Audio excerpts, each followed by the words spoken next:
Après que moi je suis née, on est venu en Israël en 1971. Et c'était le seul qui était né en Israël. C'était notre petit sabbat. On l'appelait notre petit sabbat. Gad, il est mort il y a 18 ans. Chai Shanim en hébreu. Toujours je dis, c'est une sorte de vie. On peut vivre même quand on n'est pas vivant.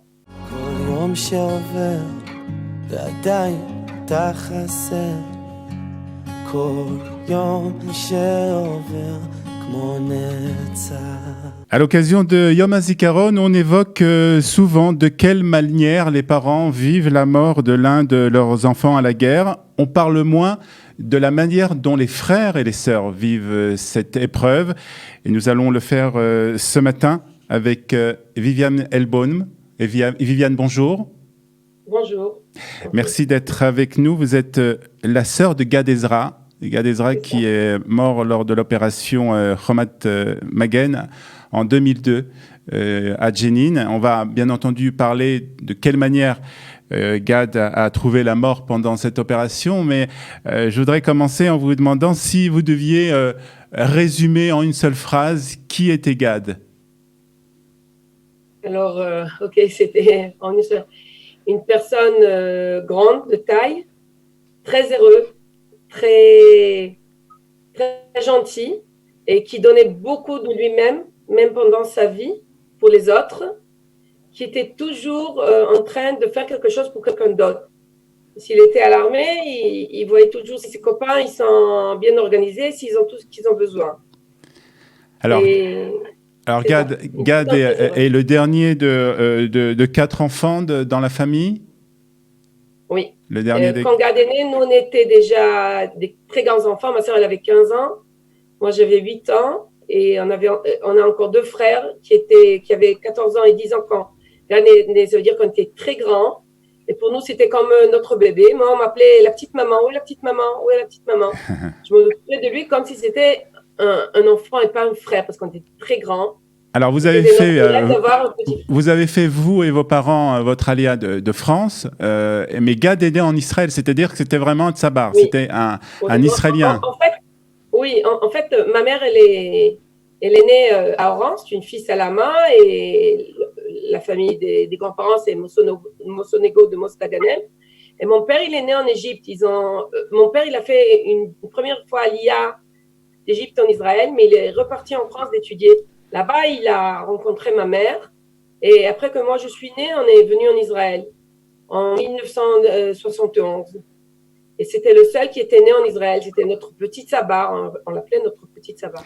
Quels étaient les centres d'intérêt de Gad lorsqu'il était enfant? Il était toujours avec ses amis. Il était vraiment, il était très aimé par ses amis. Il faisait toujours quelque chose pour un ami. On a une petite histoire que quand il avait 6 ans, il était en Kita Aleph. Un ami, Yair Saban, est arrivé à Batia. Et il faisait son alia de la France. Et la prof, il a dit, gars, toi, tu parles français, eh ben, tu vas t'occuper de Yair. Et il avait 6 ans, il n'a pas quitté Yair pour un moment. Pendant 3 mois, il marchait derrière lui, il lui faisait le devoir et tout. Et même quand il dit, ça y est, gars, tu peux me quitter, je suis bien, je sais l'hébreu. Il m'a dit, non, la prof, elle a dit qu'il faut s'occuper de toi. Il était très entouré par les amis. Il était très familial, il était toujours avec les cousins, il jouait. C'était un enfant très heureux. Et il aimait la musique aussi. Il aimait aussi la musique, si je me trompe pas. Oui, il chantait tout le temps. Il aimait chanter. Quand il chantait pas, je me disais, il y a quelque chose qui marche pas. Hein, il n'est pas content. Et c'est vrai, toujours, je le trouvais avec un petit problème. S'il chantait pas ou une petite musique comme ça. Et il aimait beaucoup la musique. Et il savait faire la flûte. Alors, une autre passion aussi de Gad, c'était les livres d'histoire. Il était passionné par l'histoire et il lisait, il dévorait même, on va dire, des livres, par beaucoup de livres. Oui, Gad se sentait très attaché au peuple d'Israël. Mes parents, comme je crois, comme eux-mêmes, ils ont fait la Lia. C'est une famille très sioniste. Lui-même, il se sentait et il y avait beaucoup de chance qu'il était né en Israël. Et il voulait tout le temps étudier, surtout sur l'histoire du peuple juif. Il voyait ça incroyable, comment un peuple qui était pendant 2000 ans et dans tout le monde est arrivé en Israël. Et il voulait savoir comment ça s'est arrivé historiquement. Et ça l'intéressait beaucoup. Alors, Gad était aussi très imprégné, très impliqué plus exactement au Bnei Akiva, au mouvement de jeunesse Bnei Akiva. Il est rentré dans ce mouvement jeunesse assez tôt? Oui, comme nous, on était madrichim, animateurs au Bnei Akiva, moi, mes frères, ils venaient avec nous très souvent parce il me disait, je m'ennuie à la maison Shabbat après-midi, tu me prends avec toi au Bnei Akiva? Je dis oui, mais tu te conduis bien, tu me fais pas des problèmes, machin et tout. Et il m'aidait, en fait, c'était mon petit aide. De tout. Il avait 7 ans, 8 ans, il m'aidait au Bnei Akiva, très petit. Fais ça, apporte-moi ça. Ouais, vous étiez monitrice et en fait c'était un peu votre l'aide monitrice en fait, l'aide de la Tout à fait, monitrice. tout à fait. Tout le monde l'aimait, c'était le petit bébé que j'amenais au Bnei Akiva.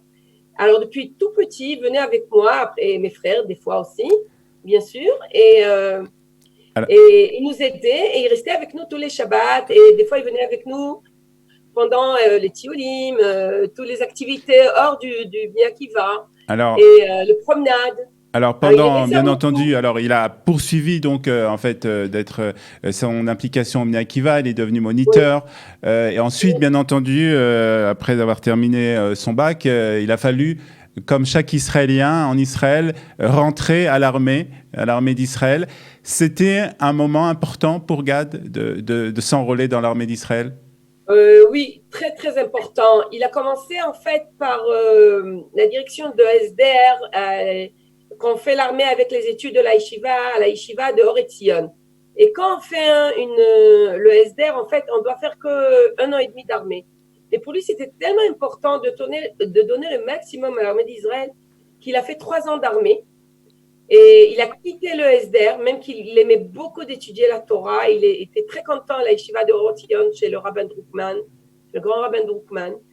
Et il a fait 3 ans. Il était très grand, il n'était pas très mince, hein, il était assez boudiné, disons. Mhm. Et il a travaillé très dur pour avoir les forces d'être un combattant de Golani.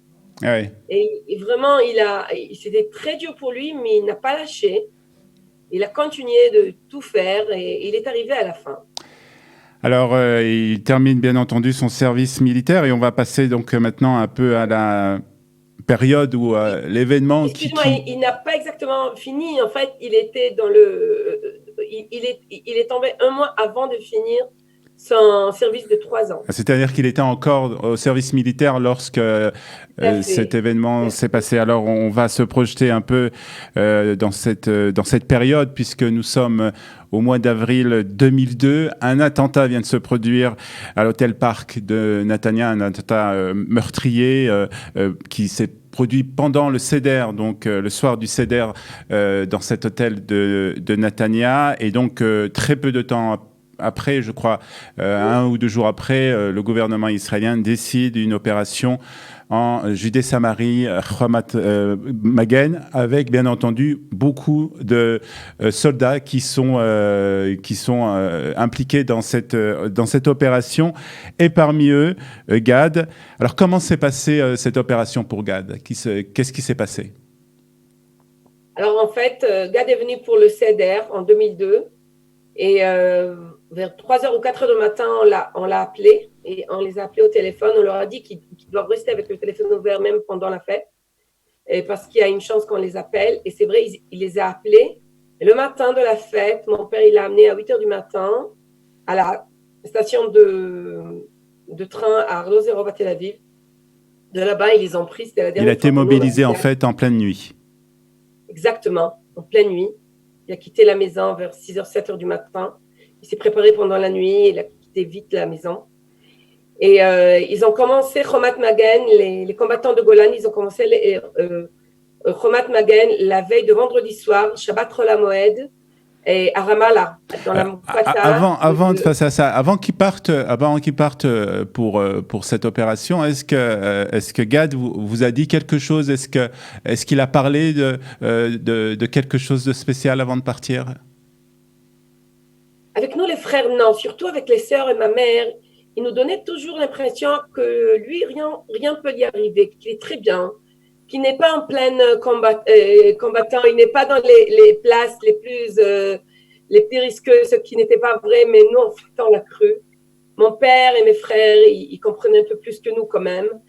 Et comme j'avais un grand frère, un beau-frère, marié avec des enfants, en pleine guerre, on avait beaucoup plus peur pour eux. Et pour Gad, on avait un peu moins peur. Je sais pas pourquoi. Il nous donnait l'impression que lui, rien ne peut lui arriver, que lui, il est très bien. Il ne faut pas s'en occuper, il ne faut pas faire... Il voulait rassurer sa famille. Tout à fait. Alors, pour lui, c'était un peu plus calme, je peux dire la vérité. Alors, ça vraiment, j'attendais plus pour mon frère, le grand frère, dire la vérité. J'avais très peur pour lui, et qui était à Ramallah. Alors, la guerre, elle a commencé, en fait, à Moukata le vendredi soir, comme vous avez dit, que le gouvernement, il a décidé de commencer pour Magan.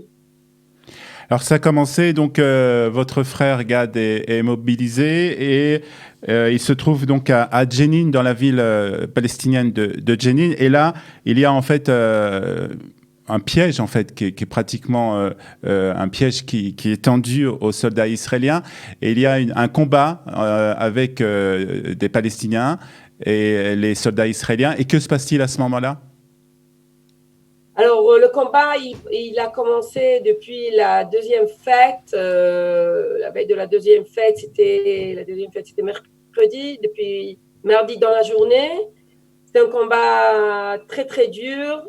Et les maisons étaient bombées. Il y avait des bombes dans les maisons pour attraper les soldats. Et en fait, ils marchaient patte à patte pour trouver les terroristes et pour arrêter le terror. À un moment donné, jeudi matin, Isrouchag, le jour de la Mimouna de Pessah,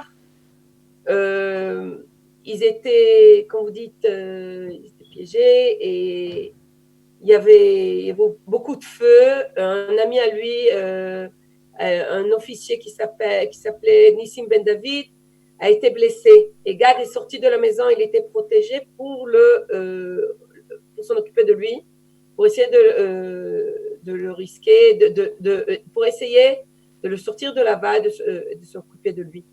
Et son officier, qui était Liras Peretz, lui a dit Gad, tu m'attends, attends, on va le faire de ma façon. On va sortir à plat sur le ventre et pour mettre Nissim et pour l'attacher et le faire monter tous ensemble en vitesse, on va le prendre en arrière. Ils ont fait ça, ils sont sortis 4, Eliraz, Gad et plus 2 qu'on connaît, et ils ont attaché Nissim, et quand Eliraz il a dit 1, 2, 3, on monte, quand ils se sont relevés, toute la force a reçu beaucoup de feu. Gad a reçu une balle ici derrière. Dans la nuque. La nuque. Dans la nuque, oui, merci. Et ils sont tous tombés. Ils sont tombés par terre. Ils étaient tous blessés. Et il y avait beaucoup de feu. Ils étaient dans une place très basse à Jenin. Et les terroristes, ils étaient très hauts. Alors, en fait, ils les voyaient bien. Alors, ils les attaquaient bien. Et alors, ils étaient tombés. Et Nissim, il avait beaucoup de sang. Alors, Eliraz, il a essayé d'aider Nissim. Alors, Gad l'a appelé Eliraz, je ne sens pas mon corps. Viens m'aider. Alors, Eliraz va l'aider. Il le voit à plat, mais il ne voit pas du sang, il ne voit pas une blessure. Il n'a pas vu parce que c'était dans la nuque derrière la balle. Alors, Eliraz quitte Gad, il retourne sur Nissim. Alors, Gad leur rappelle, dit Nissim, je ne sens pas mon corps. Alors, Nissim, excusez-moi, Eliraz retourne vers Gad. Gad, il dit Shema Israël, les 2 mots seulement, et c'est tout. Et il a fini sa vie. En fait, il est mort en essayant de sauver un autre soldat. Oui, il a reçu un prix en fait pour ça après sa mort.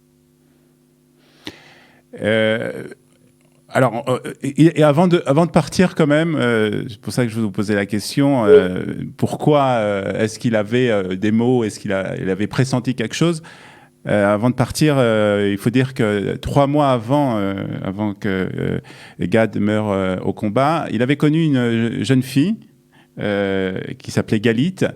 Ils ont commencé à sortir ensemble, c'était quelque chose de sérieux, ils avaient des projets de se marier. Et Gad avait écrit une lettre et qu'il avait laissée dans un tiroir. Oui, depuis, en fait, les gens qui se rappellent de cette époque, c'était une époque pleine d'attentats. Et depuis à peu près Soukot, ils avaient comme des petits combattants partout. Ils étaient à côté de Gaza, ils étaient une fois à tout le carême. Et ils voyaient que la guerre, en fait, commence. Et un jour, il a parlé avec Galit que, comme vous avez dit, ils ont décidé de se marier. Les fiançailles devaient avoir lieu le jour après le samedi Chol HaMoed, qui n'était pas lieu à la fin, n'avait pas lieu à la fin. Et il a dit, il voulait lui parler. Il dit, Galit, tu dois comprendre que je suis dans la guerre et il y a quelque chose qui peut m'arriver. Et si ça arrive, tu dois continuer dans ta vie. Il a commencé à pleurer. Il a dit, Gad, tu parles pas de ça. Tout sera bien. Et vers juin, juillet, on va se marier si Dieu veut. Alors, il a dit, si c'est comme ça, je te laisse une lettre. S'il y a quelque chose qui m'arrive, tu vas avoir une lettre qui va t'attendre. On dit, oui, quand on va avoir 70 ans, on va la lire ensemble, on va rigoler ensemble. Et en fait, le soir, quand elle est arrivée chez mes parents, quand on a dit que Gad est parti, elle était comme si elle était attirée vers un de ses tiroirs dans sa chambre. Mm-hmm. Elle a trouvé la lettre. Et là-bas, il y a écrit, en fait. Alors, vous avez traduit cette lettre. On va lire quelques phrases, les 3 dernières phrases de cette lettre qui est Gad donc écrit à Galit en lui disant « Ma chérie, mon amour, je t'aime et je t'aimerai toujours. Promets-moi de continuer à vivre et de ne pas laisser la tristesse te gagner. C'est toi qui vaincras. C'est ce qui arrivera et c'est une juste victoire.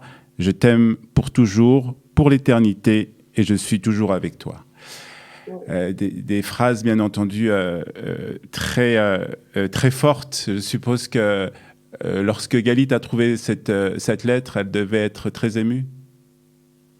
Oui, si vous me permettez, il y a aussi encore une phrase qui est aussi très sérieuse, je crois, dans la lettre. Il dit « Moi, je suis prêt à être ce prix.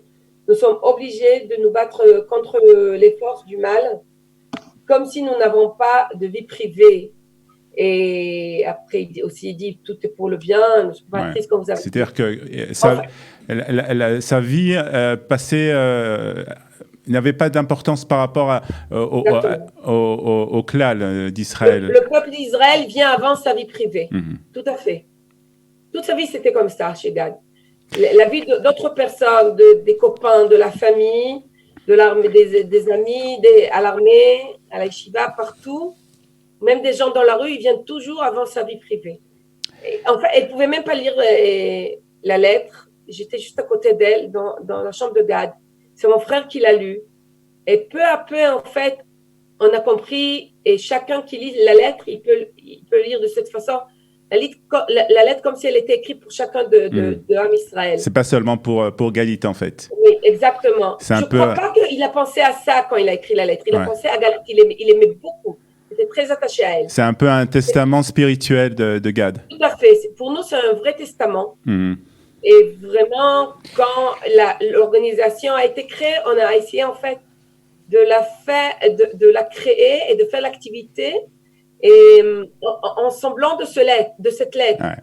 Alors on va parler de cette association qui a été créée après la mort de Gad, mais je voudrais vous poser une question, Viviane, un peu plus personnelle. C'est vrai que, comme je l'ai dit au début, on parle souvent de quelle manière, dont les parents vont vivre cette épreuve. Vous nous avez parlé d'Eliraz Pérez. On a l'année dernière eu la chance d'interviewer Myriam Pérez qui nous a parlé de elle, comment elle a vécu ces épreuves qu'elle a traversées.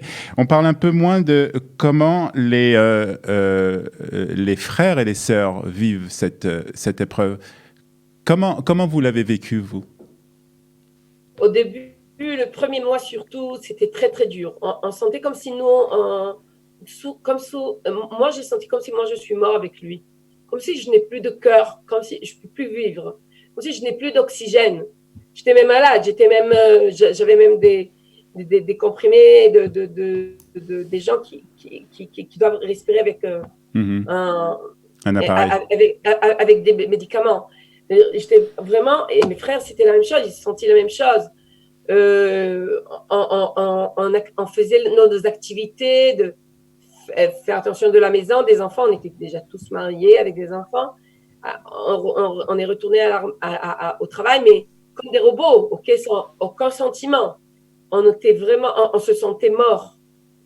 Et peu à peu, surtout avec l'aide des amis, de la famille, on a compris qu'on doit vivre parce qu'il nous a laissé un testament. Ça veut dire, pour nous, quand Gad est parti, c'était, pour moi, Gad, c'était mon premier rêve. Moi, je voulais toujours un petit frère. J'étais la plus petite.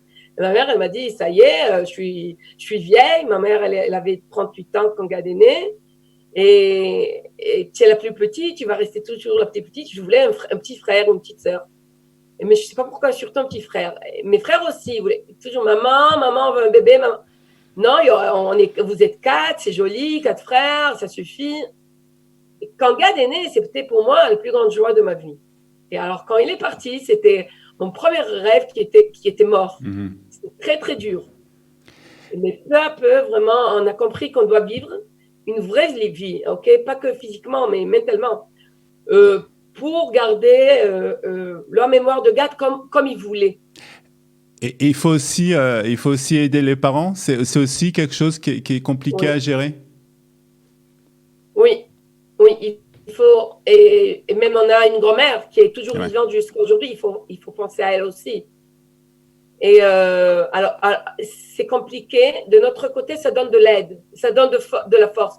Quand on aide quelqu'un d'autre, ça te donne de la force pour s'en occuper à la fin de toi-même, de ta personne à toi.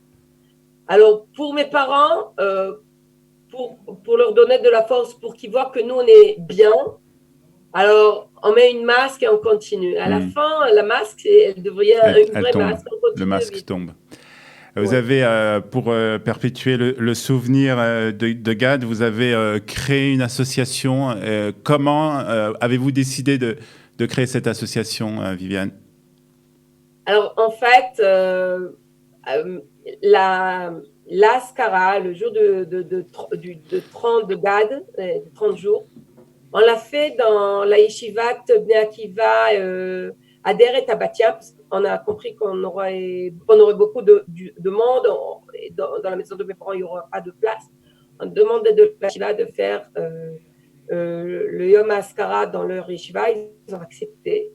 Et à la fin de l'Askara, quand nous, on avait organisé mettre en place la Yeshiva, on a nettoyé un peu, je revois toujours les copains de Gad, ils se sont mis dans un coin dans la librairie de la Yeshiva.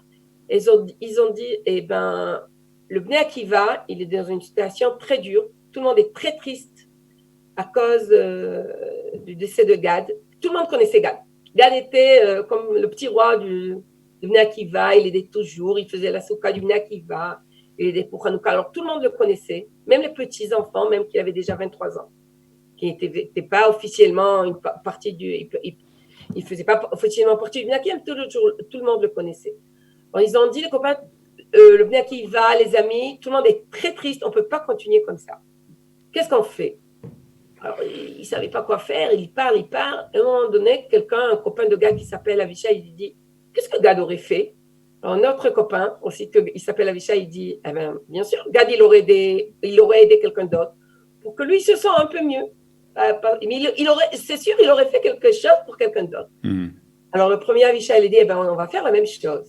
Et vous avez donc créé une association qui vient en aide à des personnes. Alors, il y a plusieurs choses qui sont faites. Hein. Vous aidez des personnes en difficulté, vous percez voilà, beaucoup d'activités. Alors, je veux dire de l'organisation, de la page de l'organisation. Alors, l'organisation a commencé par distribuer des paquets de manger pour des familles qui ont besoin. Et peu à peu, elle a grandi. Nous, on s'est mis avec les amis. L'organisation s'appelle Ezra Migad, les deux Gad.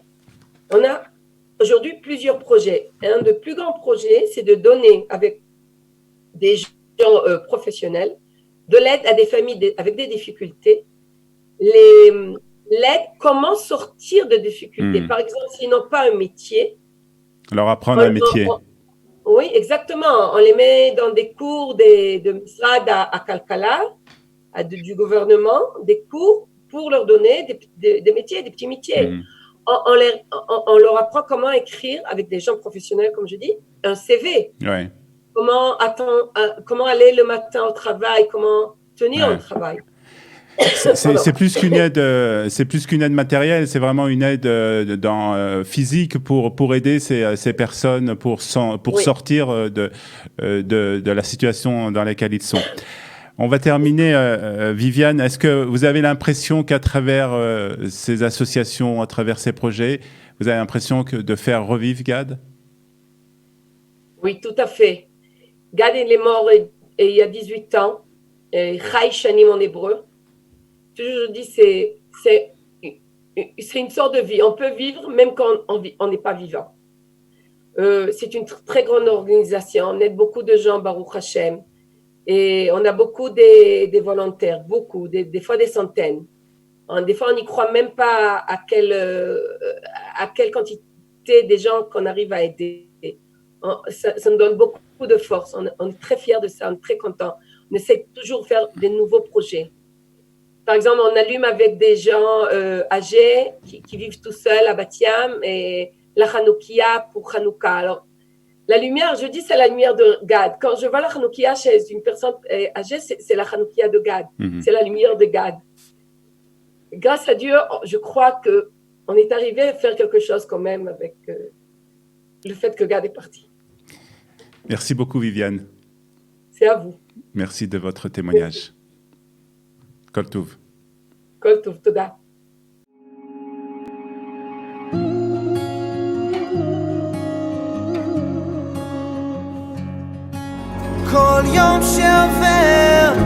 Yom HaZikaron les Chalalei Ma'arachot Israël, jour du souvenir pour se tomber pour l'État d'Israël. איך נפלו גיבורים ויאבדו כלי מלחמה. Comme ils sont tombés ces vaillants et perdus ces armes de guerre. כל יום שעובר כמו נצח,